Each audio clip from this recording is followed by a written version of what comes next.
Welcome to the Momentum Ministry Partners podcast. This podcast is designed to provide momentum in our God-given roles of leadership as we partner together to equip today's Christian leaders for tomorrow's opportunities.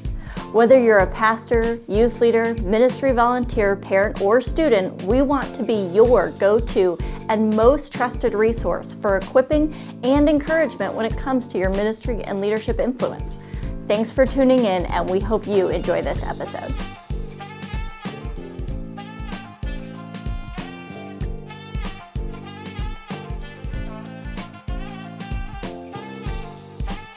Hello and welcome to another Momentum Ministry Partners podcast.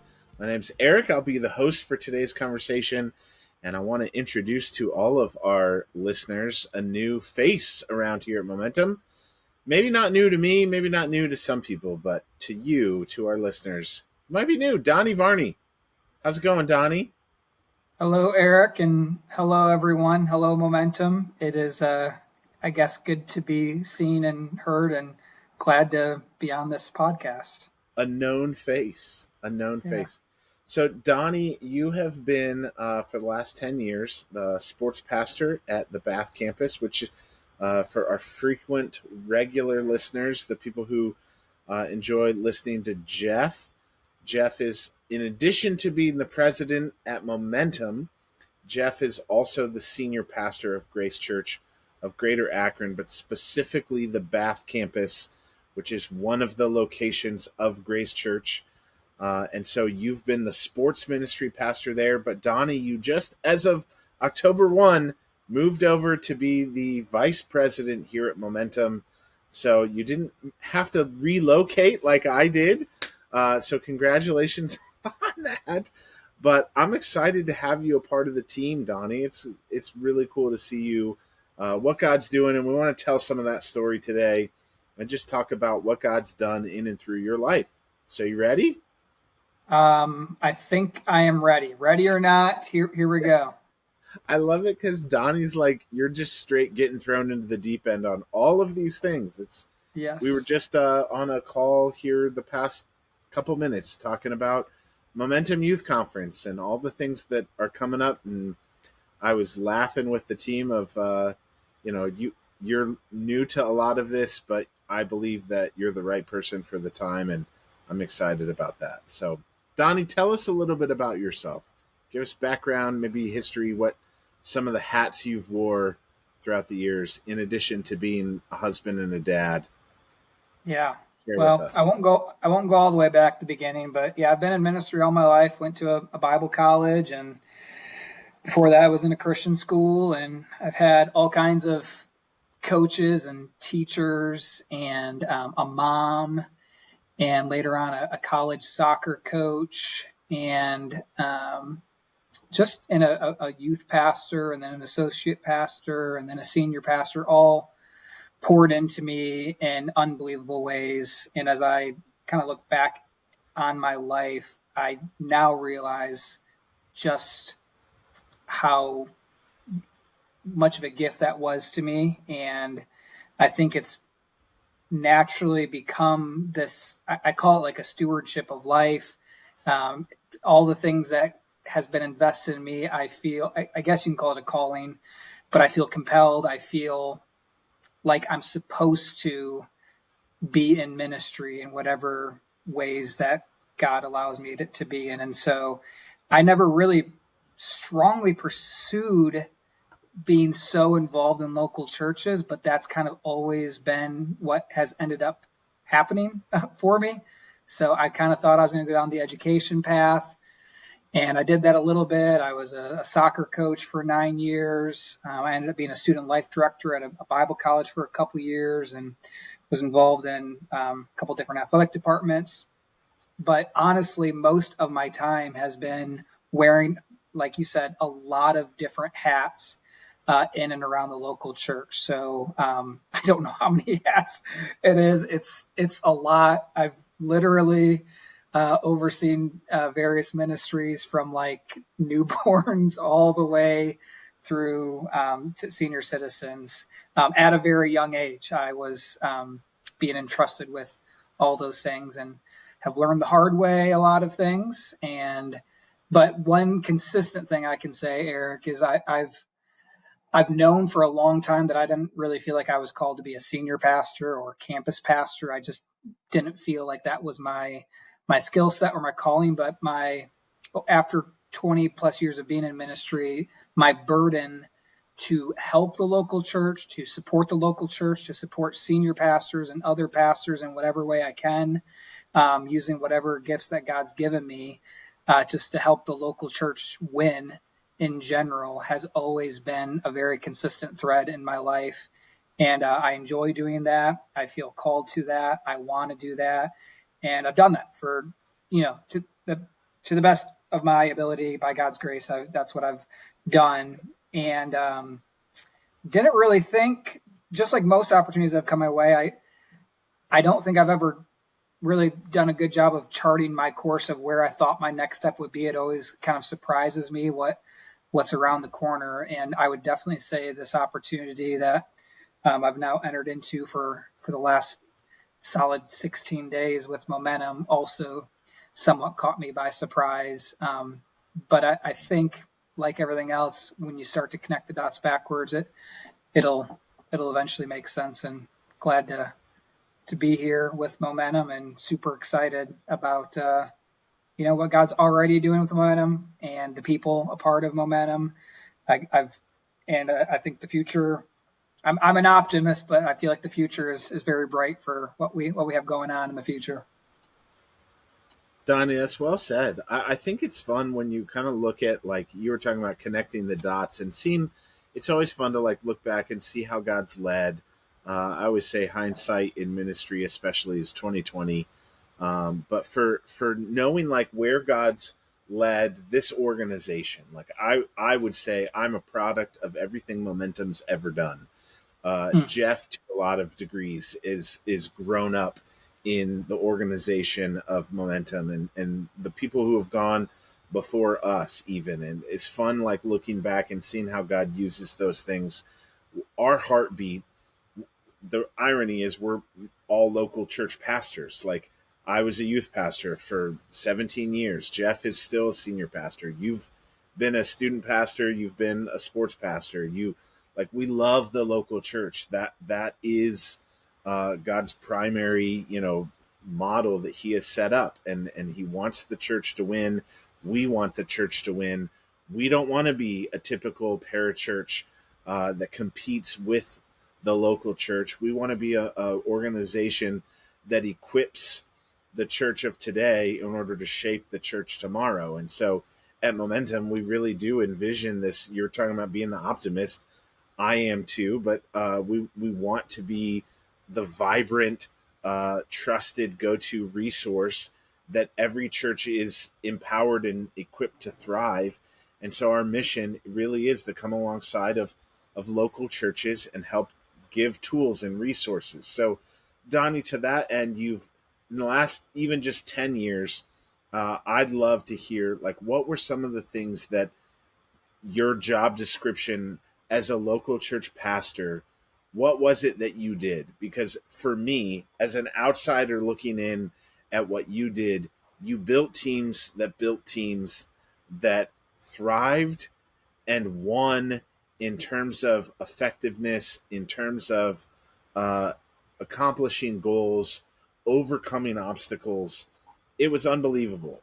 Just even for me, speaking as a congregant at Grace Church, that's the church that me and my family, my wife and kids, we attend. My kids participated in Game Day, which is a program that you directly oversaw, and I was blown away at the level of excellence, at the thoughts that went into it, the detail and attention. It was top notch. And so you have led a lot of that. And those are things that I'm excited about you bringing to the team here at Momentum. But we'll get to that in a minute. So kind of walk us through, what was it that you did? I know a lot of times when people hear youth pastor or sports pastor, they might have a stereotype in their mind. But break that down for us a little bit. Well, yeah, that's a loaded question. I don't fully, and it's not a cliche.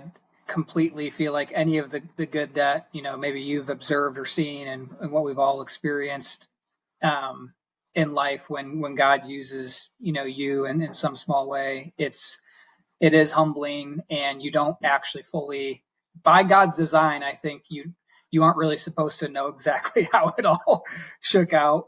So I can't, say, well, I did this and I did that and I did this and I did that, and that's how it worked. I'm like, I think God kind of does what he's going to do. So I hope that we always stick to that.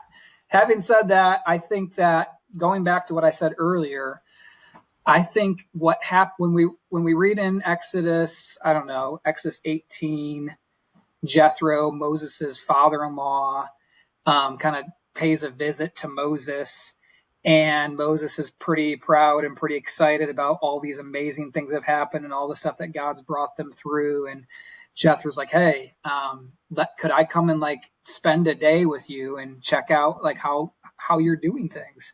And so Moses is like, yeah, do that.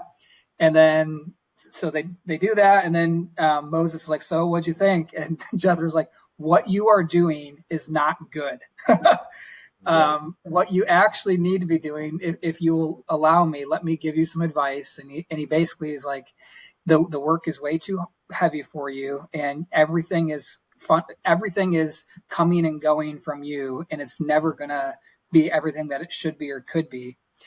And I use that story because I feel like I've been blessed with many different people at different stages of my life that were Jethros to me and helped me to see things as something that needed to, from day one, be way bigger than myself, and to not let things come from me and through me and only have it be about me. And if I could kind of get out of the way, so to speak, and I guess the leadership term would be delegate. And I know you can carelessly delegate, and I know you can too quickly empower, and I've learned some of those lessons through the years too. But I think that if you want to talk specifically, I think that's been impressed on me from different mentors and leaders through the years. So I had an advantage at Grace Church of having probably learned the hard way several different times, but now as a little bit more of a seasoned pastor, having a fresh start and implementing those things from day one, I think really helped the sports ministry programs that you were speaking of be much healthier as we try to not have it be centered around me, or even just a couple people or just a large group of volunteers, but teams that would build teams. And I think that's super critical for probably most organization success, but I would say that would be a thing that helped us a lot with sports ministry. Yeah. So Donny, just in terms of like scalability, give our listeners who probably have no context about a lot of this, like when you came on staff, where was the state of the sports ministry compared to where you left it? And I know you're a humble guy, but like all of this is the Lord's doing for sure. We can give credit to him. But like you've done God has used you to do a great job to build these teams. And so I just want, for perspective, understanding of like when you say these programs and these things, what are you actually referring to and talking about? Sure. Well, yeah, I guess there could be a few things that we would look at and see what you're talking about with the scale of things. So to put in perspective, I do remember before I was hired, Pastor Jeff walking me through a building that had a dead squirrel hanging from a window and a completely tore up quasi gym that did not, it was a construction site at that point.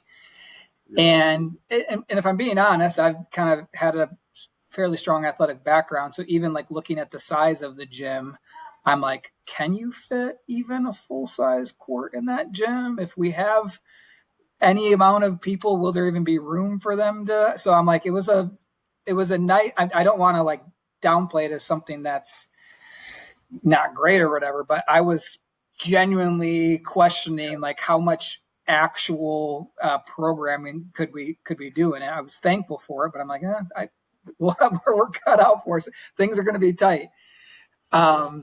So that was, at the beginning, and for those, I guess, who might not know, we spent 9 of my 10 years in that facility, and I think it's an understatement to say that we leveraged every square inch of that gymnasium and the surrounding areas, just completely beyond maxed out with a lot of the different programs that we had.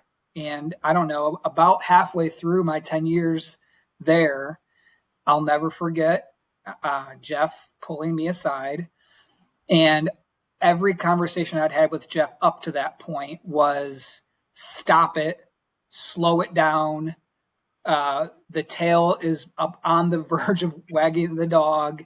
We were on the same page. We both like felt it and sensed it, and we needed to like figure it out. Like every single volunteer that's in all of our other ministries are probably on the verge of like all coming over to sports ministry to do this or do that. It's like a little bit too much, too fast. We have to like slow this thing down. There were a lot of whiteboard drawings of like the trajectory we were on. It was all like positive and good. It was just too fast, too much. And so I was just trying to manage that. And then about halfway through, about year 5, Jeff changed everything. And he's like, Donnie, I've been thinking about this for a long time now.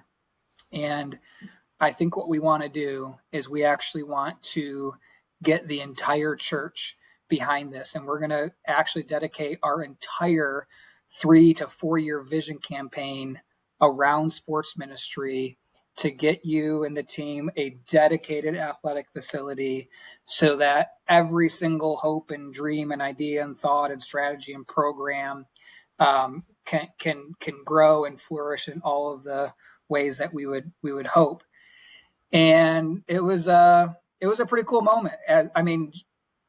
For those who know Jeff, he doesn't, when he's made a decision and you know that he's made a decision, he's made a decision. And that was a moment where he's like, I'm fundamentally changing every single thought of how we're going to go about sports ministry from this point forward. And so from there on, we've continued to, build the sports ministry team and add a few programs. And now in the new facility, we've been able to double some of our program offerings and not just have it focused on mostly like kids and youth, but now we've got things for adults, whether it's women's fitness or a men's basketball league or adult pickleball, community, volleyball, and we've got sports day camps that kind of run throughout the entire summer. We have a very, I would look at it, I'm biased, but one of the best youth basketball and cheerleading programs that are reaching people for Jesus around. So yeah, it's been great. I could talk on and on about it, Eric, but like I don't know if that's what you're looking for, but it's been good. Yeah, Donnie is so good because I think the point that I want to help make here with our listeners is to give you and how God, like there's certain people that you just look at and you're like, God has clearly anointed them and given them gifts and abilities. This is their role. This is what God's called them to do.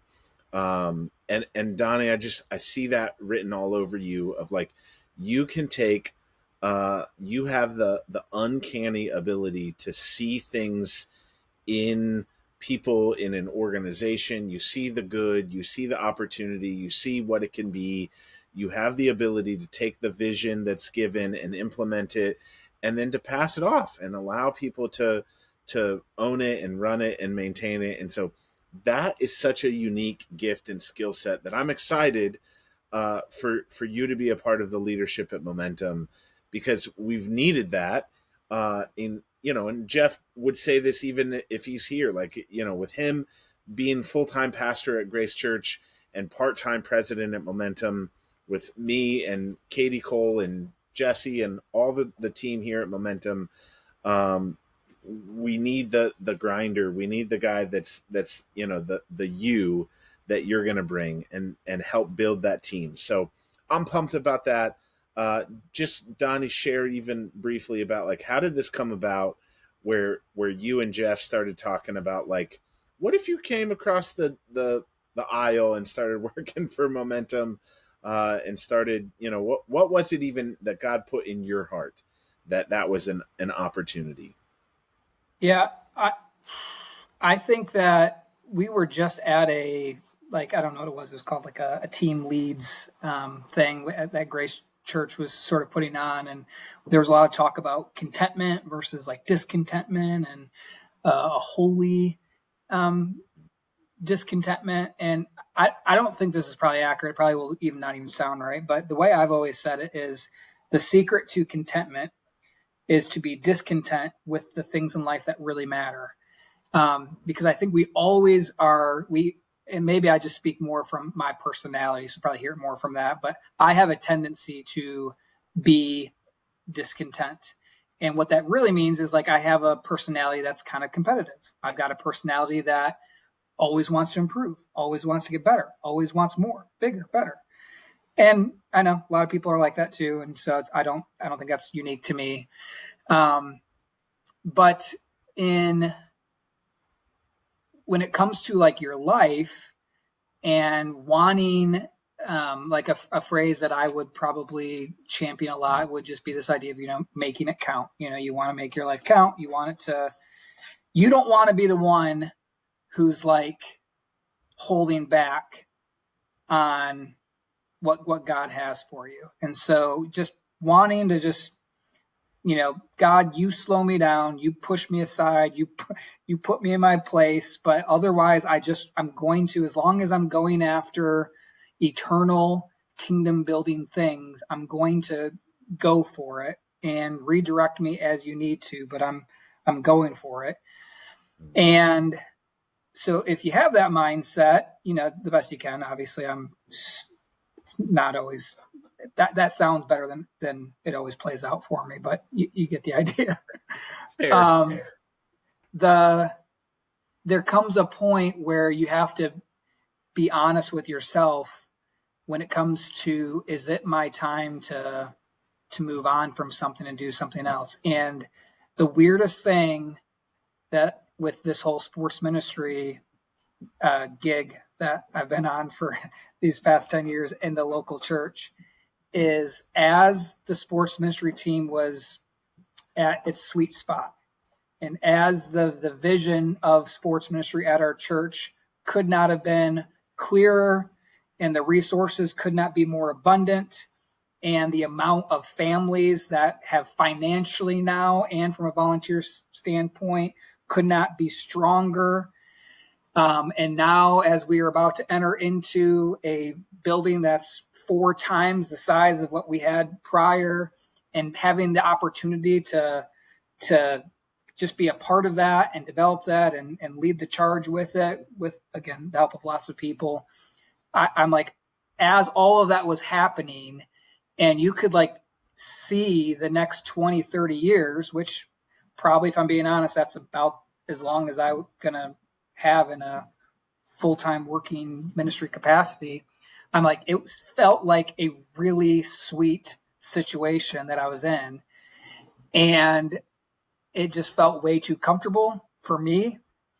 And it felt like it wasn't for me, and it wasn't supposed to be me. And I had to like wrestle with that and be honest about it. And I kind of just went to Jeff, and I'm like, Jeff, like, as this is ramping up, I'm like starting to slowly like die inside. And it wasn't because I was like unexcited or didn't feel like we were going in a good direction. I mean, I could see all of it, and I can see where it's going, but I'm like, I think somebody else is supposed to take this thing to the next level. I think my mission of how God's used me is like coming to a close. And I don't know what that means, because I love you. I love Grace Church. Our family loves Akron, Ohio. I don't really want to go anywhere.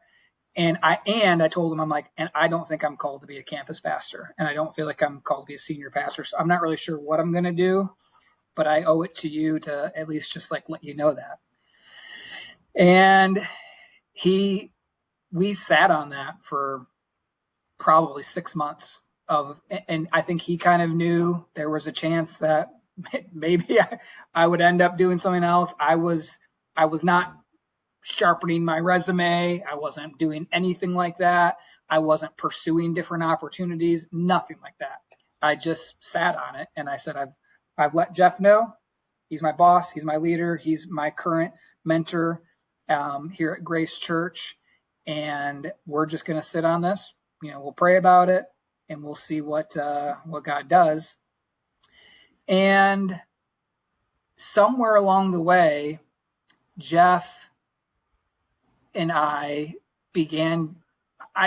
told him some of the dreams I had related to sports ministry, that I felt like what we're doing in a local way, I feel like could be done to help churches on a national level. Very generic. We both keep saying there's 1,000 different ways in which it could look. But Jeff and I both were like, if we went this route, and if I'm being honest, Jeff was the one that said this, and he can back me up on this. He's like, Donnie, he's like, you don't need to do something on a national level for just sports. He's like, you don't need another mountain to climb. You need a mountain range. And he said, I think I have that mountain range for you, and it's called momentum. And you don't need to just do something with sports. You need to do something on the biggest level possible. And if I'm being honest, Jeff, and this is rare because I do dream big, but I think Jeff had a bigger dream for me than I had for myself. And it took him saying that 3 or 4 or 12 times before I really started to believe him that maybe I should be thinking a little bit bigger than just sports. And I don't know, I've been affirmed. I mean, Eric, you've been a part of Momentum, and you've had a huge part in it. I know it's had a huge part in your life, but even just some of the things that you've observed and seen, and some of the things that you see God's hand in this. I've had a handful of people who are pretty close to me that also see that. So it's been really encouraging and overwhelming. I really have no real way to say for sure that it's all going to be great and awesome. I'm very hopeful and prayerful, but that's about all I've got right now. But yeah, I'm very excited to see what God does with my new role here with Momentum. Donnie, thanks for sharing that. I think it's amazing just to look back and see what God's done, how he's led, how he's gifted you, but also even just as you look at shifting your focus from a local church to now a national ministry that wants to come alongside and support, resource, equip, partner with the local church. Donnie, what are some of those things that when you look at core components, key values to building a good team, what are the non-negotiables for you of team dynamics, of accomplishing your goals, reaching those? You're talking about being competitive, but even within the context of wanting to win for the Lord and build his church, how do you see that playing out in Momentum within those core intangibles, or identify those for us maybe? I'll do the best I can. I spent on October 1, which was my first official day working for Momentum. I spent 3-4 hours, which I'd like to say that I every day spend 3 to 4 hours in the Bible praying to God, and that's not true, but I did that day. And I'm actually not a big journaler, but I did that day, and I just kind of stayed with God for a long time, praying all sorts of things. And I don't know, God led me to pray a lot of different things. And there was one thing that I wrote. I've only shared it with one other person, but I guess with this podcast, it'll be shared with a lot more than one person. But I had 3 prayers. I said, God, help me to get out of the way every time momentum is building the kingdom. Help me to get in the way every time momentum is not. And then God, help me to always know the way of how you're going to be building the kingdom through momentum. So I don't know why, I don't know how, I can't describe it, but I'm convinced that God gave me that prayer. And the reason I share that with your question is, I mean, I think as leaders, at the end of the day, the thing that you need more than anything is just like a ridiculous amount of discernment. And you don't need human wisdom, you need godly wisdom. And you just pray like crazy. And the thing that I get really jealous about is trying to bring people who I know will pray for me as close as they can be. I'm like, would you please just like pray? Because God knows that nothing really good is going to happen if it's up to me, or if it's up to my wisdom to pull this off. And so that's just a prayer that I think God gave me, is just, and I think even though I never had prayed that prayer prior to starting this job with Momentum, my prayers have sounded like this before. God, give me in this hour the idea or the strategy or the thought that I'm convinced will take me, that it could take me the rest of this year to come up with that idea or thought. It could take me my whole life, and it might never come to me. But God, I know that we need this idea. We need this strategy. We need this thought. And would you please give me in this hour, and the timeline changes and with my prayer, but like sometimes I need it in the moment, sometimes I need an hour. My God, sometime today, would you please give me what I need? And I know for a fact that I could probably just beat my head against the wall for the next month or for the next year. I might always be trying to chase this thing down or wrap my head around it. I never will. Would you just do that? And I'm telling you, I'm pretty sure God has answered that prayer for me way more times than I even realized, for sure. And I just think that that's just been I can't probably understate how much that's been a part of whatever has come in terms of like the teams that have been built, under my leadership. So I know that doesn't really, that's a very, that when you kind of scrape through all that, I feel like that's a very Christian-y way of saying like, God's done it, but I really do mean that.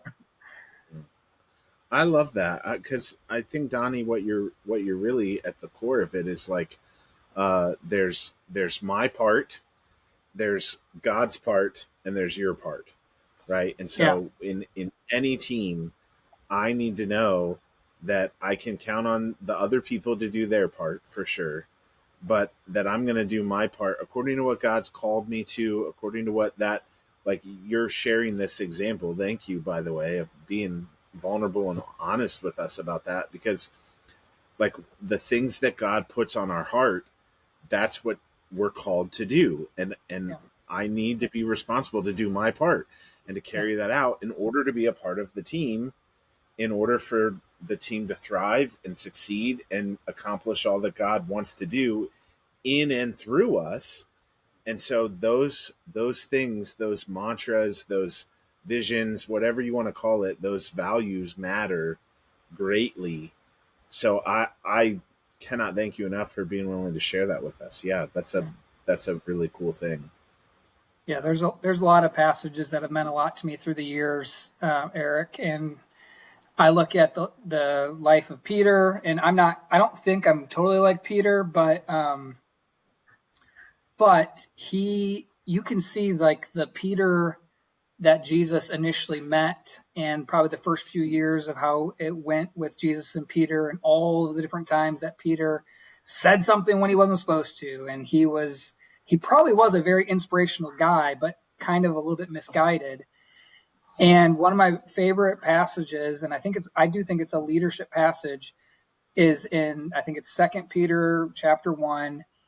And he basically is like, I want you guys to like make every effort. Don't sit on this. Don't just wait for like the Holy Spirit to do something in you. He's like, no, you're going to have to work hard. You're going to have to discipline yourself. You're going to have to make every effort to add to your faith all of these things. And as you are reading the passage, it makes me feel like the word that, if I could summarize it, is spiritual momentum. He's like, once you get this thing going, you have to work hard at it, make every effort. But once that momentum gets going in your life and you're going down the right path, he concludes, you will be so fruitful, and you'll be increasing in every good work, and you will have everything that you need for life and godliness.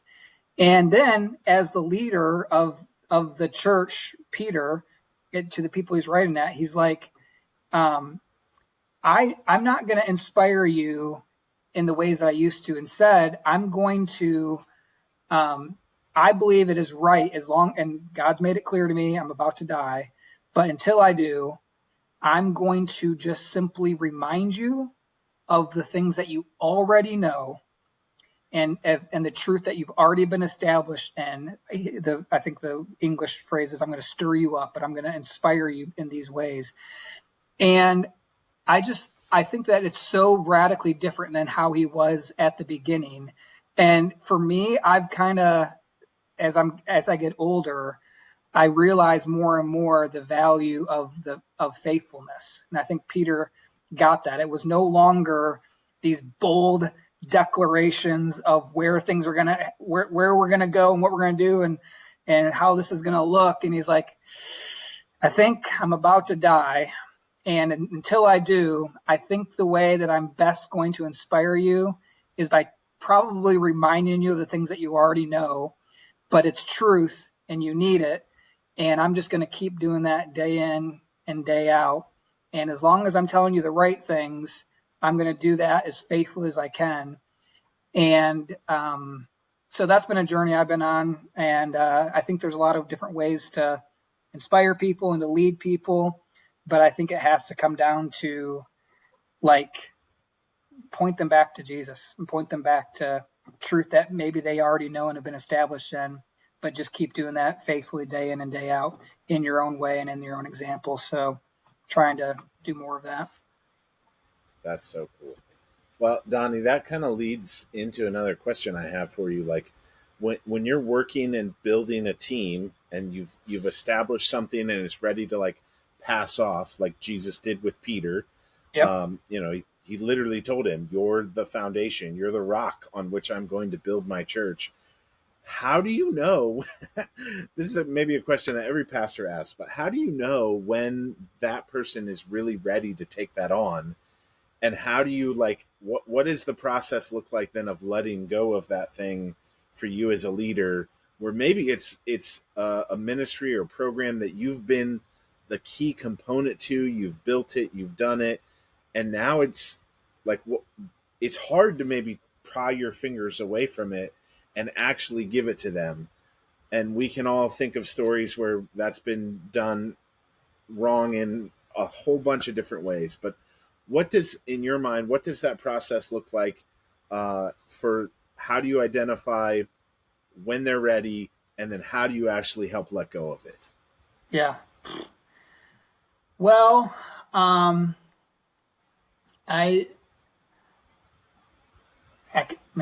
could talk about this for a while.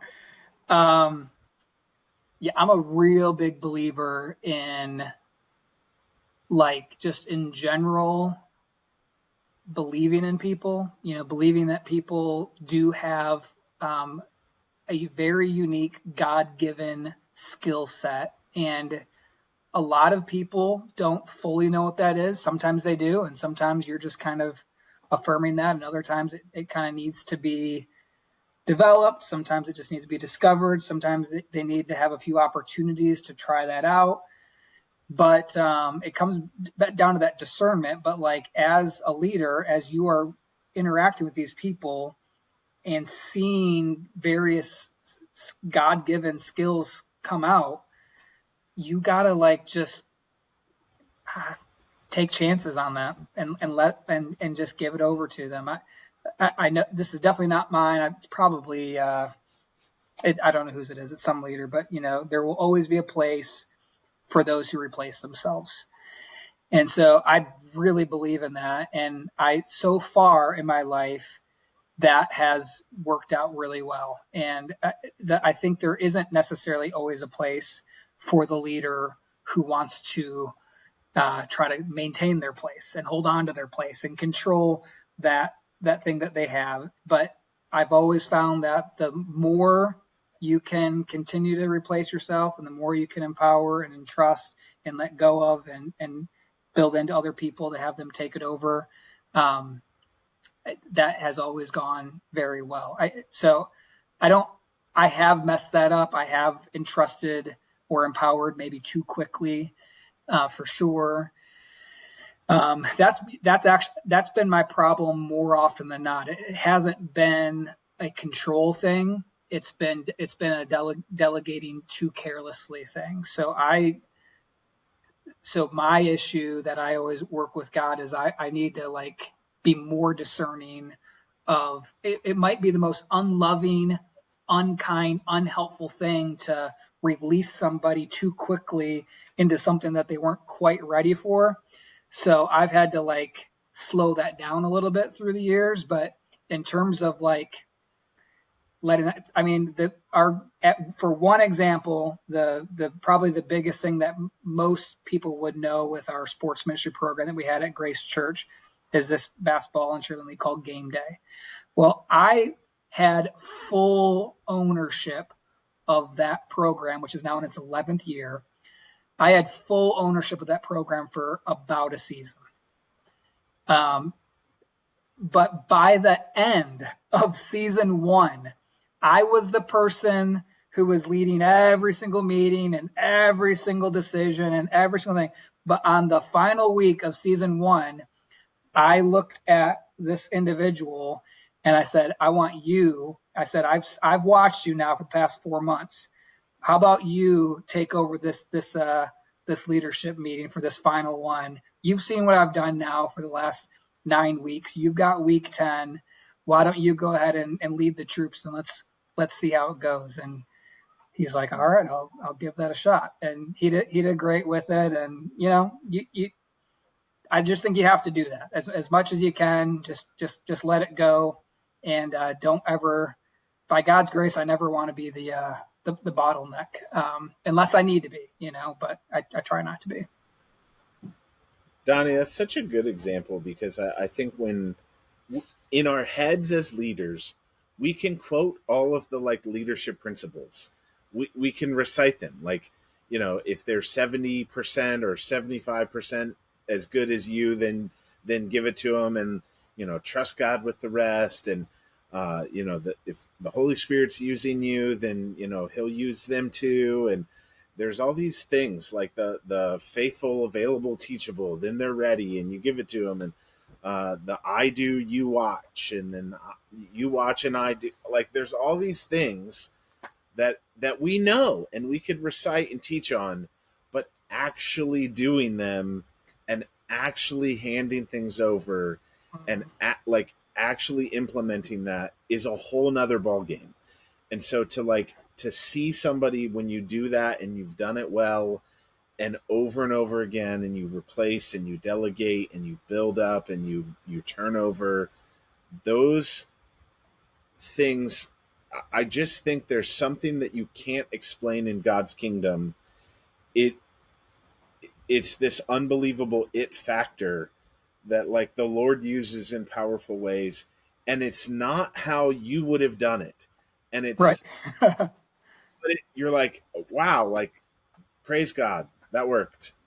And it's better than Scripture promises is even some of those things that it's better than we could ask or imagine. Yeah. I love seeing that, and I think I'm excited, Donnie, to see what God does with this team. And Jeff and I, we've had a bunch of phrases here at Momentum, we're going to work hard to push the ball up the hill, and we can't wait to chase it down the other side. In terms there of you go. building, I like that. Katie Cole likes to say, we're building the plane in the air. And I'm like, yes, those are very real. Those are real things. I have, in the 16 days I've been here, I've seen those illustrations play out. Yes. So welcome aboard, man. Welcome aboard. It's good. It's good to be here, Eric.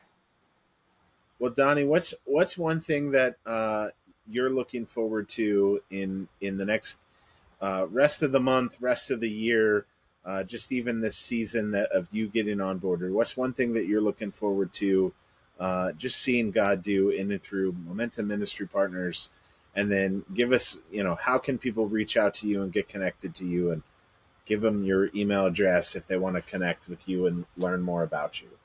Well, my email address is dvarney, Varney, at buildmomentum.org. If you are a Momentum fan, in whatever way that is, please feel free to reach out to me. I'd love to get to know you.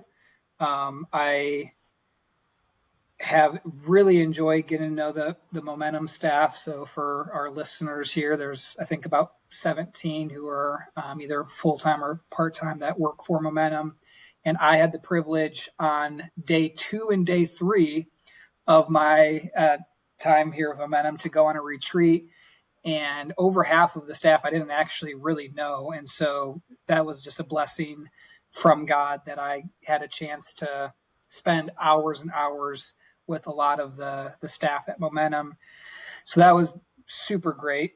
But to answer your question, some of the things that I still, even as I kind of sit here today, I'm just really looking forward to. It seems like every day I'm meeting somebody else or hearing someone else's story of how Momentum has impacted them, or I'm meeting a board member that's a part of Momentum, or this person who has just sacrificially invested and believes in what it is that Momentum is doing. And that's just been so encouraging. I mean, unbelievably encouraging. I really didn't, and I still don't fully have, that's probably the best part about it, is I still, even as encouraging as it is to think and know and to see all that God has done and the excitement for what is coming, I don't think I have yet the full picture. But every time I talk to another person who's been a part of Momentum, it's just awesome. So that's, I guess for now, because they keep coming, maybe at some point it'll stop, but I would love to just keep having more of those conversations with people. So I'm looking forward to continuing to hear more of those stories. So yeah. Awesome. That's great. Well, thank you, Donny, for sharing your heart and just kind of how God's been at work in and through you. And we really are excited about the future of our organization and what God's going to continue to do in and through this team, through our ministries, through our programs, through the things that we want to offer. I think I say this on every episode, but I actually mean it. Like, we want desperately to be your go-to and most trusted resource as a church. We're local church pastors. We're literally coming up with things that are written by pastors for pastors. We want to help you succeed, to thrive, and raise up the next generation of pastors who will be equipped and thrive in God's kingdom. So that's our heartbeat. That's what we're here for. If we can do anything to encourage you, to help support and equip you, we'll do that. So thanks on behalf of Donny and Jeff and the whole team here at Momentum for tuning in to another episode. Momentum Ministry Partners Podcast. We'll see you next time. Thank you for joining us for this episode. We hope you found it to be valuable. And if you did, would you share it with someone else in your network who might enjoy it? Also, would you please go on and subscribe, rate, and review it? That way you don't miss any more and somebody else will be able to find it too. Also, because we want to be your trusted resource, if you have a question or topic that you would like us to discuss on an upcoming episode, send that to us via email to info@buildmomentum.org, or you can send us a DM on any of our social media platforms. You can find us there at Momentum Ministry Partners. Also, if you need more information on our ministry, be sure to check out our website at buildmomentum.org. Thank you so much, and we hope to see you next time.